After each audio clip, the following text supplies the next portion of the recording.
Hi, welcome to the Metal Detecting Show, episode number 28. My name is Kieran and I have been metal detecting for nearly 30 years. This week I talk to you about the dangers of metal detecting. So let's get on with the show. Hey guys, before we start, I want to thank you for listening to the show. I hope you enjoyed the show this week. If you want to give me feedback or interact with the show, please reach out to me on Twitter at DetectingThe or Instagram at the Metal Detecting Podcast, or if you want to pop me an email to Kieran at themetaldetectingshow.com.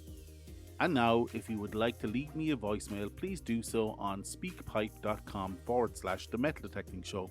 The link will be in the show notes.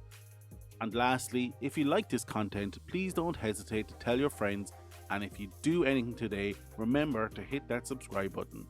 Now is the time to get around to it. And as those young whippersnappers on the YouTube say, smash that subscribe button.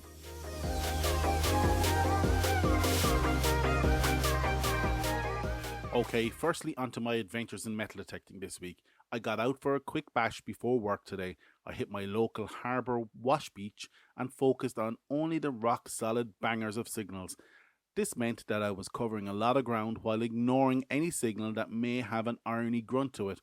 I did this by profile switching. Check out my previous episodes where I talk about the benefits of profile switching. I wasn't expecting to find much, but if you follow my Instagram account at the Metal Detecting Podcast, you will see my finds roundup. To be honest, I was just glad to get out there. I didn't care how wet and cold I got. I still hit my beach and I had to be very careful with the time because the high tide has a potential to trap me on the beach with nowhere to go for several hours. So on this beach, I tend to hunt as the tide is going out, but because of that, I thought I would do a quick roundup of the potential dangers any metal detectors can face while hunting. I have broken it into a few categories, but starting with wildlife and livestock. In Ireland, the only potential dangerous wildlife is finding some owl fella after falling into a bush on his way home from the pub, and social pressure would dictate that you take him home to his doting mammy or derelict wife, because you never know when you might need the same favour returned. Also, whether you know it or not, St. Patrick drove all the snakes out of Ireland. But seriously, in Ireland we have no wildlife that can potentially cause too much damage. However, the rest of the world, like Australia for example, where everything is trying to kill you, all have potential wildlife to cause severe damage to your person or life. The UK has a few adders that can potentially bite you. The US has bears that can potentially eat you. So make some time to learn about the local wildlife that potentially could cause you harm, be that in the water when scuba diving or snorkeling or walking the fields. Livestock, on the other hand, is a totally different story, and as you can imagine, Ireland being the best producer of beef in the world, fact, And that's a I fact. have had some experience with wrangling cows about, and that's not just in the local nightclub. Do you know cattle are responsible for over 100 deaths a year in the US? That's over 25 times the number of deaths caused by sharks in the US. One quick way of dealing with cattle is to make sure there is nothing behind you that could crush you when the cow comes over being nosy. Try to put something between you so as to not crush you, but if that's not possible, make yourself as big as possible with your shovel and detector in the air. This will stop the cow in its footsteps while they investigate what you're doing, giving you time to move off. Remember, they are just being nosy and the vast majority are super gentile but stupid. Don't feel bad if you have to flake a cow with your shovel or hand, as they are unlikely to get hurt due to their size, but if you happen to come face to face with an angry bull, well, if a bull looks to be about to charge, then in all likelihood they will, and in that situation, the worst thing you can do is run, which you should only do as a last resort. But what you need to do is scream and shout and again make yourself as big as possible. But if the bull can't be deterred, then it's time to run. But run in a zigzag fashion. This will give you the extra feet to get over the field boundary. Cattle and livestock are generally only nosy and nothing to be afraid of, but be cautious around them. Up next is insects. I think everyone knows to stay away from bees, wasps, and hornets. But there is one insect out there that is the scourge to all detectorates, and that is the mighty tick. A bite from these little insects can cause Lyme disease. Lyme's disease is a life-changing disease that starts with flu-like symptoms and a round bullseye skin lesion around a tick bite. But a point to note, this doesn't occur till 7 days later, so make sure to keep an eye on any tick bites you may have had, as you don't want to miss the first stage, as recovery is almost guaranteed at this stage. However, secondary symptoms occur if the first stage is left untreated. These symptoms include Bell's palsy, a slow heart rate, meningitis-like symptoms with brain fog, fatigue, and general achiness. There is a specific way of removing a tick, which I will cover in this week's Tech Timeout. But how do you get it? Well, the tick lives in long grass of a field or pasture, so don't wander in the field in shorts, no matter how tempting it is. Another disease to be aware of that could potentially sit in the wildlife section is Weil's disease, or Leptospira. This disease is caused and transmitted in rats' urine. Symptoms of Weil's disease include flu-like symptoms with a rapid heart rate, decreased urination, weight loss, nausea, and swollen joints. How do you get Weil's disease? Well, a lot of people think you can get it from eating food with unclean hands. And there is an element of truth to this, but the most common way people get Weil's disease is from cuts in your skin coming in contact with a body of water where there may have been rats.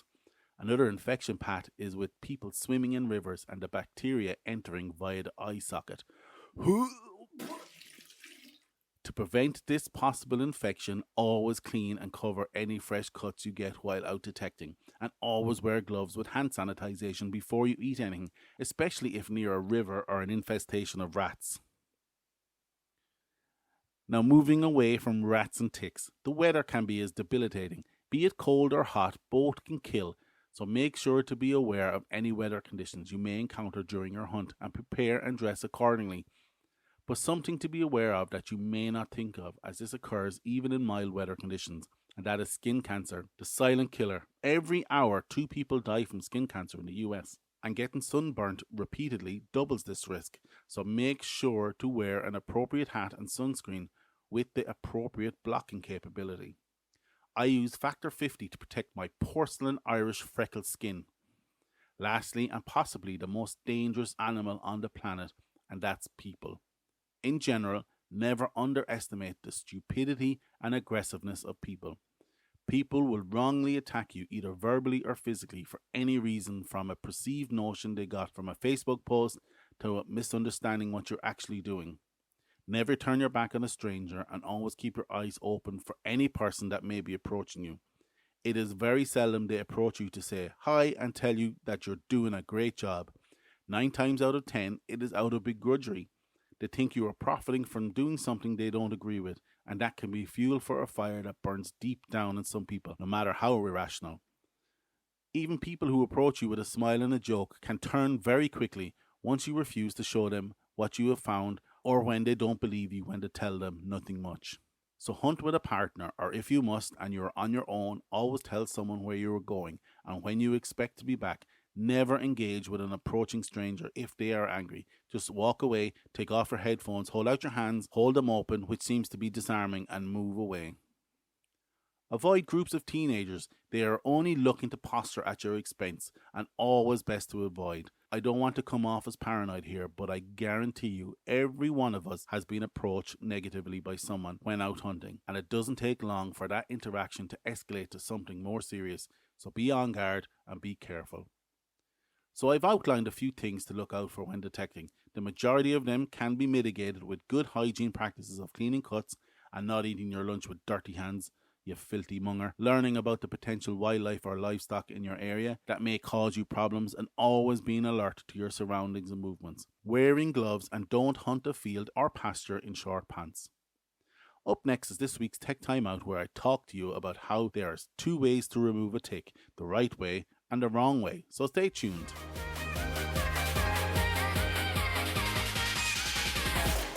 Time for this week's Tech Timeout.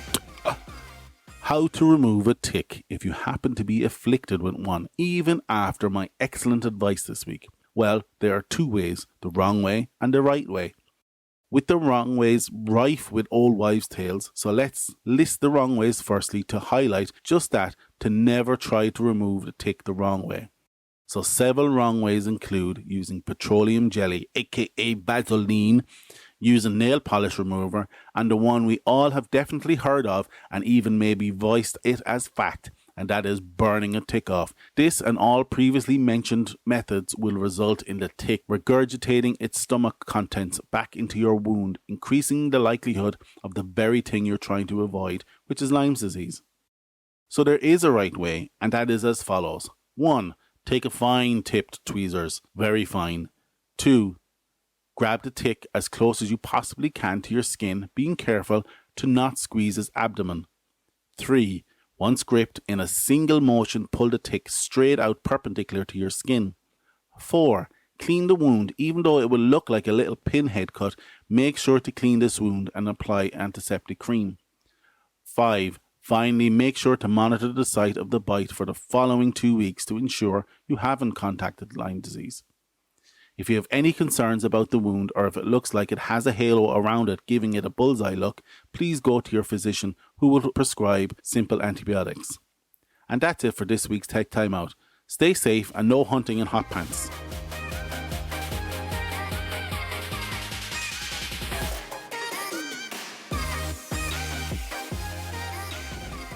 And that's it for this week. I hope you liked this episode of the Metal Detecting Show podcast. Check out our website www.themetaldetectingshow.com for this episode's show notes. Check out our Patreon page if you want to help the podcast stay alive or just want to buy me a coffee. Just search for the Metal Detecting Show. The link is in the show notes. If you'd like to leave me a voicemail, please do so on speakpipe.com/the Metal Detecting Show. The link will be in the show notes. If you feel like taking your appreciation to the next level, feel free to leave me a positive review on any podcast directory of your choice. If you like this content and would like more, please don't hesitate to tell your friends, and don't forget to hit that subscribe button. This is how we measure the success of the podcast. Once again, I hope you've enjoyed this episode, and we will chat to you all again next week. Get out there, eyes down, and